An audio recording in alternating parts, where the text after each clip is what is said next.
I did not like that, as I of course knew he would not. Well, like I said, it's a rough draft. I stared at him. My father? Something's off. He's smiling, and while he's looking at the TV, I can see in his eyes he's not really watching the TV, which is on mute. Play me another, he bellows from his hermitage perch on the couch. I haven't got, play me another. Okay. So, I look through my collection of unseasonable compositions to find one halfway worth it. I make an arbitrary choice. I press play. The air is filled with disjointed, unharmonious tones, malformed figurations, and like the idea of music, but like not real music, you know? So, I tap my fingers in patient repose for that most obvious review. I didn't like that either, of course. Yeah, well, like I said, it's a rough draft. I already played you everything worth playing. He says nothing for a long while.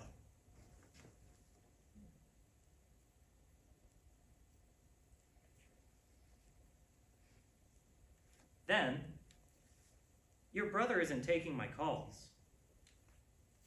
Oh, I didn't know what to say, so I say, I'm sorry, I'm not sure what to tell you.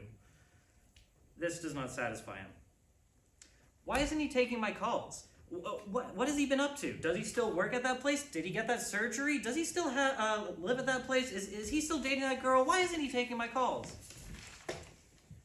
I try to parry these questions, answer what I feel I can, what is appropriate, or explain that some things are beyond my rights to tell him. But this deafness leaves him unsatisfied. That's fucking great, Joseph. I'm sorry. I'm sorry, I say again.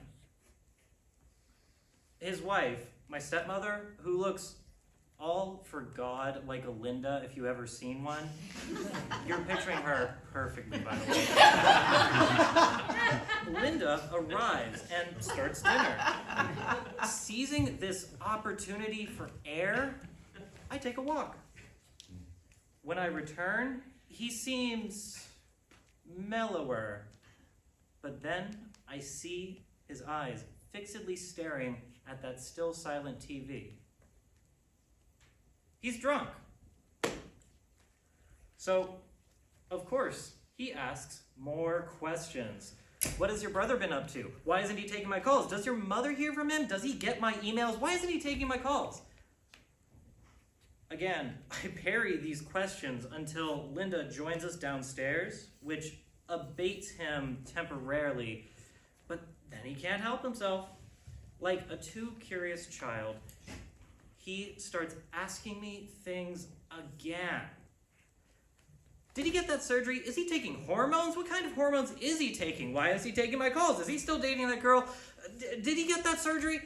Again and again, I parry best I can this interrogation. Linda, bless her blonde heart, so you were picturing her correctly, interjects. Paul, why are you asking Joseph all these questions? That did it. I'm just trying. His voice breaks in half. The dam has split. To figure out what's going on in this family. He buries his face in the palms of his hands and lets out all of that grief into them. For a good minute, at least, his wife and I are frozen. What to do? But then I hear the oven timer ring, or just notice the sound when it finally breached the murk down here. I say, Linda, the oven. She pulls away from her sobbing husband gives me a mean sort of, how dare you look, but does the maths in her head and resignedly gets up to save what's left of dinner. She goes, leaving me alone with this crying adult mess that is my father on this Christmas Eve.